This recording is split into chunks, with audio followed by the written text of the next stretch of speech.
The Extraction by GamingMaster141. Matthew and I walked to school just like any other day. It wasn't a normal day though, far from it in fact. My name is Harvey Cook. I'm a sophomore at Burnsville High in Wisconsin. It was a cool morning in October, the scent of dew bombarding our noses. There was a wet, humid sensation in the air. Not uncomfortable, but it made the day feel slower. It gave the sidewalks a pleasant dampness to it. There's nothing like an early morning walk in the fall or spring, assuming you've had your coffee. The sky was a cloudy gray with a little bit of sunshine on the horizon. The school was visible down the road, probably 100 yards away. The school was an old brick building built in the 1950s. It had a clock in the tower on the top, as any good school should have, of the structure. We walked quietly together, absorbing the nature and breathing the fresh morning air. I could see the students scattered across the schoolyard slowly making their way into the building. Matthew looked uneasy today. I wasn't sure why, but he didn't say anything, so we kept walking. He'd tell me if something was wrong, right?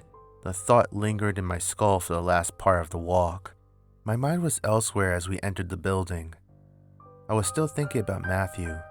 I couldn't shake the thought that he was hiding something. Take off your hat, young man. It's disrespectful to your teachers. What?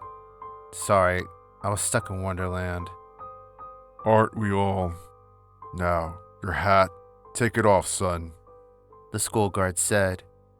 His name was Officer Woods. He was nice enough, but he made it his mission to uphold respect and discipline.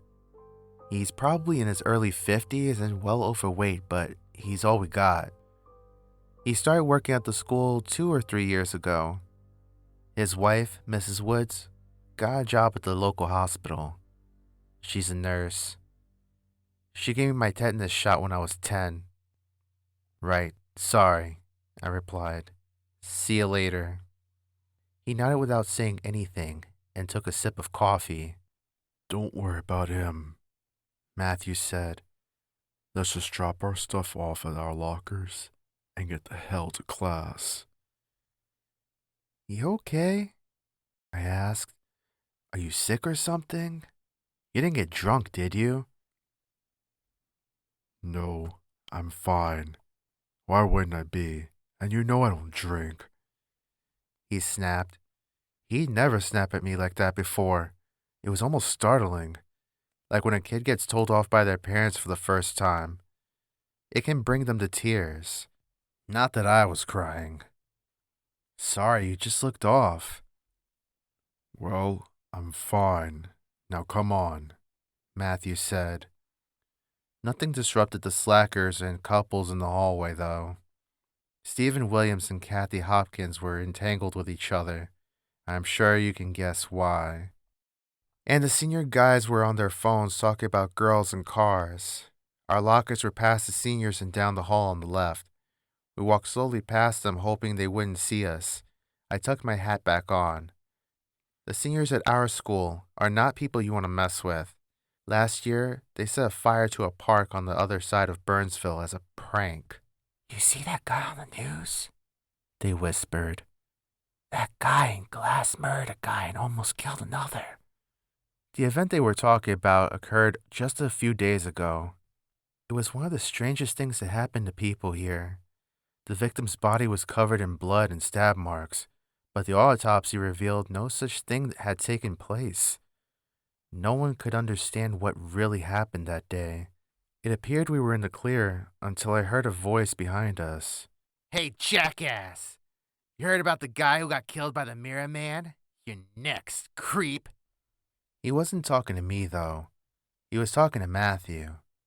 Matthew has an ungodly number of mirrors in his home. His mother is a glass blower. She sells mirrors, vases, and glass flowers at her shop. Ignore that dipshit, Matthew, I told him. He doesn't know the difference between his asshole and his mouth. Don't worry. I'm well aware, he said with a chuckle. We walked the next 20 feet, making jokes about the seniors and their stupidity. Our lockers were right next to each other. To the left of mine, there was an old locker that had some weird smell coming from it, like old ham, a truly disgusting scent.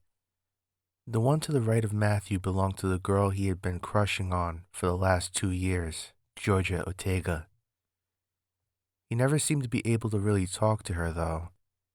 The only time I recall him talking to her was when she returned his gym shoe that he'd accidentally dropped in the hall. Even that wasn't a real conversation.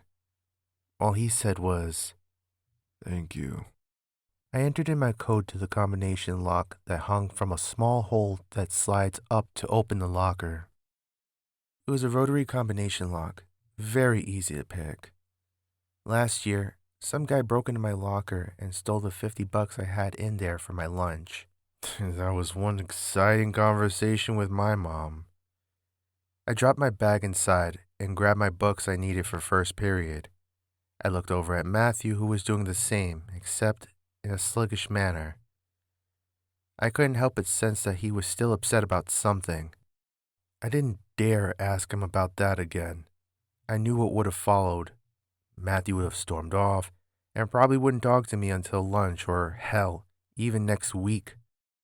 Matthew and I had never had a major argument that ended in us not talking for more than a day, and he'd certainly never snapped at me because of a simple question like he had earlier.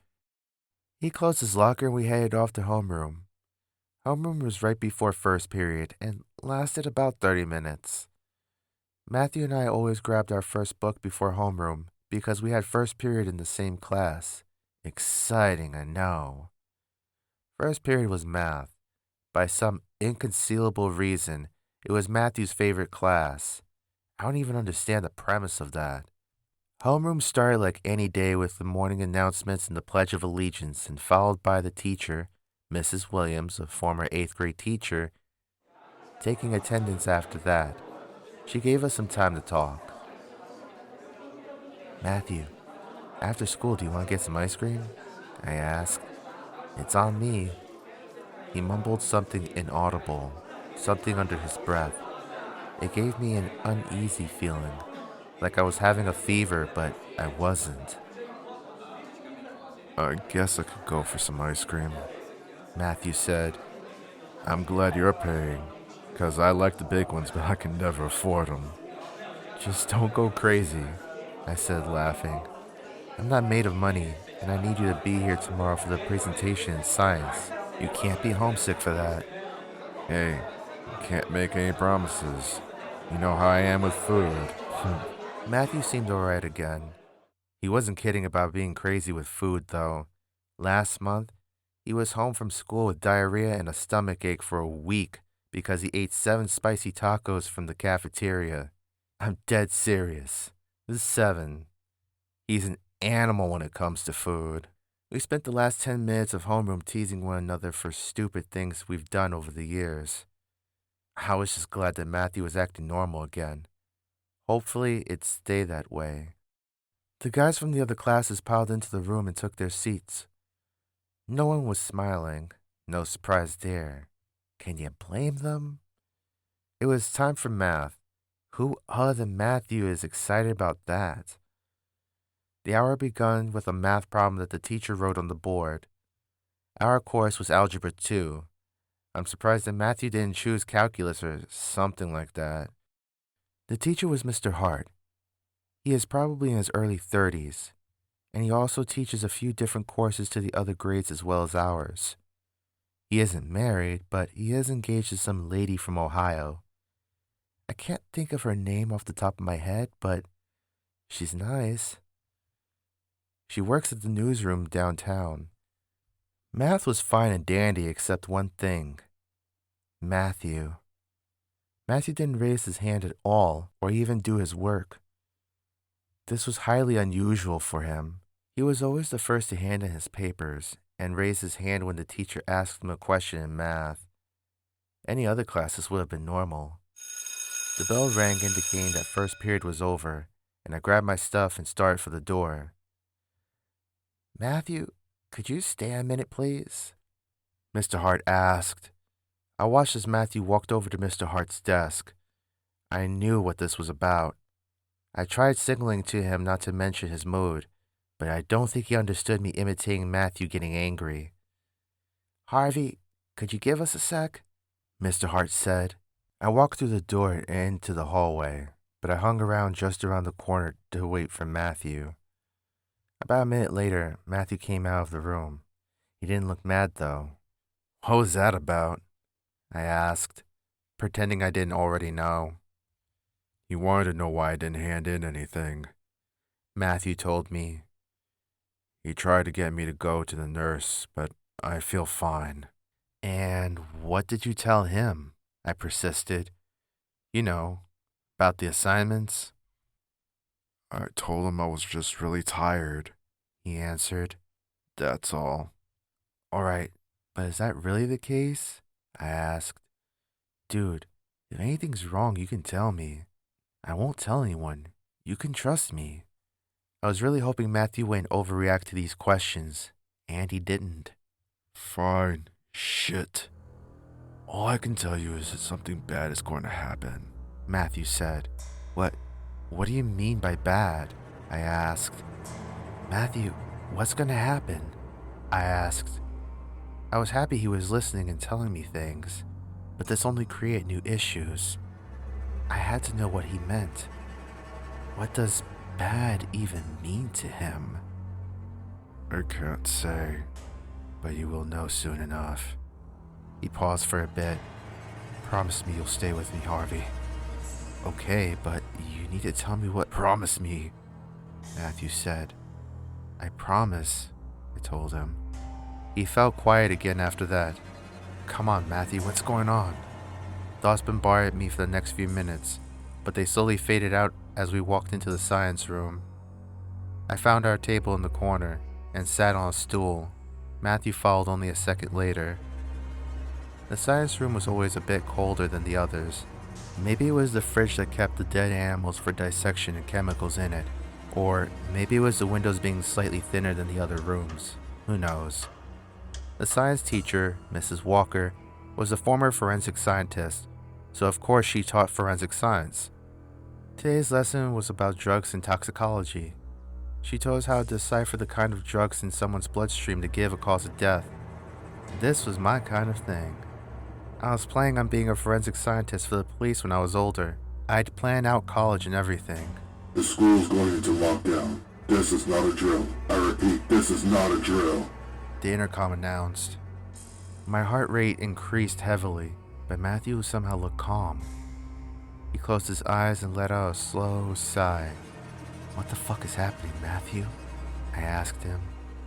Is this what you were talking about?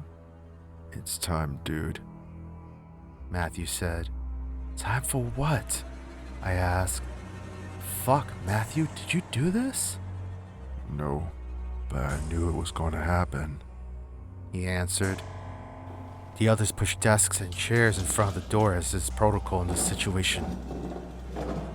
We moved to the wall where the door was so that we couldn't be seen. Mrs. Walker closed the blinds and rushed over to hit the light switch, and it went dark, and she crouched down with us. Matthew, tell me what the fuck you did. No! I said. I wasn't asking. I was insisting. Shut up, Harvey! Called another kid from the class. Suddenly, a noise came from the other side of the school. It wasn't a gunshot or anything man-made. A ferocious howl that echoed through the empty halls.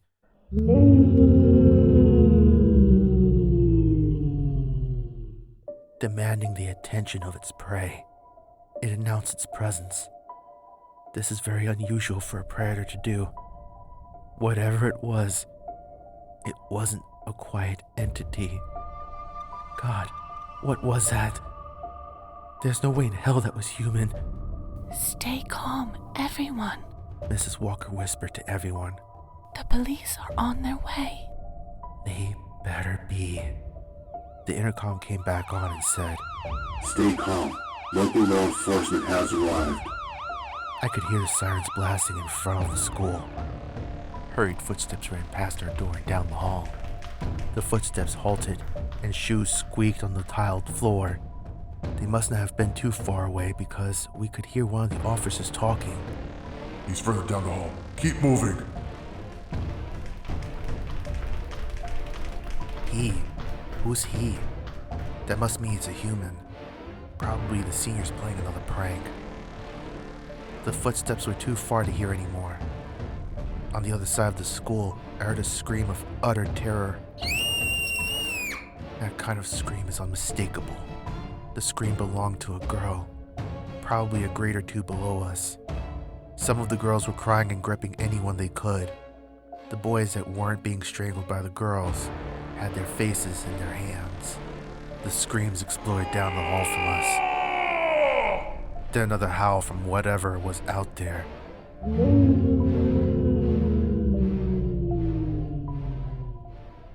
The screaming didn't stop though, and it wasn't a female screaming either. It was a man. Men. Fuck! What is that thing? Someone shouted. It's tearing into Jones! Another yelled. Almost instantly after that was said, a horrible sound as if someone was being brutally murdered. Several loud plops followed, not like a body being dropped, but more like a water balloon. Gunshots exploded down the hall for a few seconds, then stopped. Following this sound, it sounded like someone vomited. Then a heavier sound came. A thud. That was the body of Jones. I didn't need to see it to know it. It's disgusting sound. The fuck is going on out there? Curiosity is an amazing thing. It causes us to think about things that we are unaware of. The suspense of the situation was killing me slowly. I had that awful feeling that sits right below the sternum that makes you feel terribly sick inside. The sound of pain echoed out, and pure silence struck our ears. It didn't last long though, thumping as if something big was walking. Manly screams and gunshots broke out again, but it didn't stop this time. Slashing sounds, bodies dropping and slamming into walls and lockers, and big limbs hitting into the ground. It sounded like some enormous creature was out there in the hall. The officers were screaming in pain and shooting their weapons wildly. It's fucking got me! Someone shouted.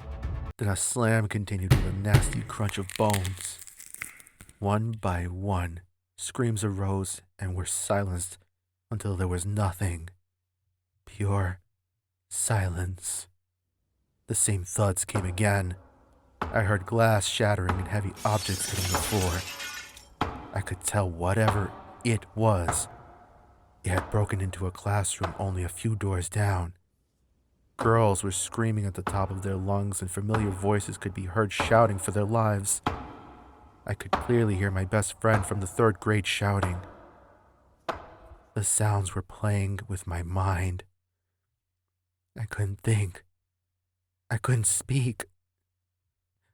A lump was growing in my throat. Despite the sounds, a thought popped into my head. Matthew knew about this. People are getting hurt. Matthew, what is this? Tell me what the fuck is out there, I whispered. I don't know, He said. They told me no one would get hurt. Who told you? I asked. I can't. They'll kill me. He replied. Well, I'm pretty sure we're both about to die, I told him. He hesitated for a moment. He appeared to be thinking. You got a point. Listen up. You only have time to hear this once. He said, then continued. So, when I was about 5, I was taken from my parents and put in a secret agency called the Order, and they implanted a circuit into my chest. They told me they would extract it one day, and no one would get hurt. Then they sent me to live here with some agents who looked like they could be my parents. And now, we're here, right now. That thing, he must be their extractor. I was stunned. I couldn't believe it. My best friend, my only friend, was an experiment. What hurt most was that he never told me. Wow, I was not expecting that. That's some real shit, I said. During the whole time, I hadn't heard the thing move closer to us. Suddenly, a hand smashed through the door. Not a human hand, but a humanoid's long and bony hand. It had a wet, silky smoothness to its skin. The door fell off its hinges and dropped to the ground. The thing seemed to be compressed in a way. It crawled into the room and unfolded itself. It stood about 9 feet tall with a hunch in its back. It didn't have any apparent eyes. What it did have was 2 slit nostrils and a huge mouth filled with long and thin teeth in a shark-like pattern, in the sense that it had numerous rows of teeth. Its limbs were unproportionate to the rest of it. Each of its arms must have been 8 feet long, almost touching the ground. Its skin was thin and had worn, wrinkly quality to it, although it appeared slightly wet and silky on its hands. All its bones were clearly visible, with its spine moving like a centipede when it took in air. It breathed in an animalistic way, with consistent snort-like sounds as if it were struggling to breathe. It lunged for the boy who was closest to the door, Daniel Boone. He was a nice kid. He didn't deserve this. Nevertheless, it happened. The thing stuck its bony hand into his chest violently. It made a sickening sound, like someone stomping in shallow mud. Oh fuck! Oh fuck! This guy's hand in me! Daniel said. His eyes watered in pain as it pulled open his chest. It seemed to slap away his rib cage, and the bones snapped and fell out of him stained with blood. This massacre was making a disgusting mess of the skull. When I learned what the water balloon sound was, I really wish I hadn't. It was that thing scooping the organs out of its victim and dumping it on the ground. No one else gets hurt. It's me he wants, Matthew shouted. He stood up and faced the monster. He was calm. He just quietly accepted his fate. Matthew, don't, I said.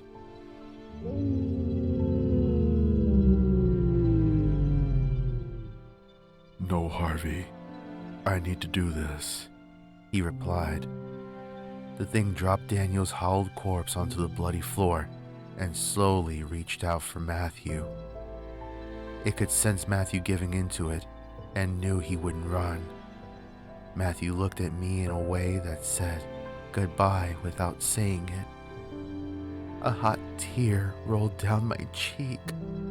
The same stabbing sound hit my ears and more tears came. It dug through him just as it did with Daniel. Goodbye, Harvey, Matthew said. Goodbye, Matthew. I'll see you soon, alright? Matthew's eyes began to water. It wasn't the physical pain he was enduring, but the emotional pain that was really killing him. And when the organs came out of him, the pain was finished. His life had ended so abruptly at such a young age. It pulled out a small chip from Matthew's corpse. I put my face into my knees and cried. It laid Matthew's corpse gently on one of the tables in the room. It then walked out the door and left without a sound. 1 month later. It's been a month since Matthew left this world. I've dropped out of school. I've cleaned my apartment belonging to my parents and written my notes. I'm going to see him again. There's nothing left for me. Most of me already died the day Matthew entered a better life. I'm coming home, Matthew.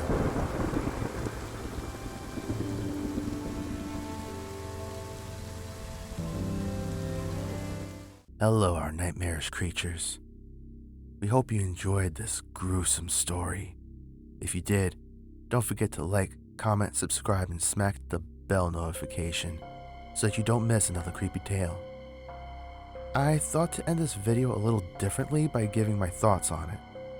I personally loved it. I really wasn't expecting the creature to hunt down poor Matt at the end, or for us to find out there's some weird cult going on called the Order. I thought those were pretty nice twists, especially because I was expecting some kind of like police squad that was trying to go into some kind of building, fight the creature the best they can, and save the targets. But that's what made this story great.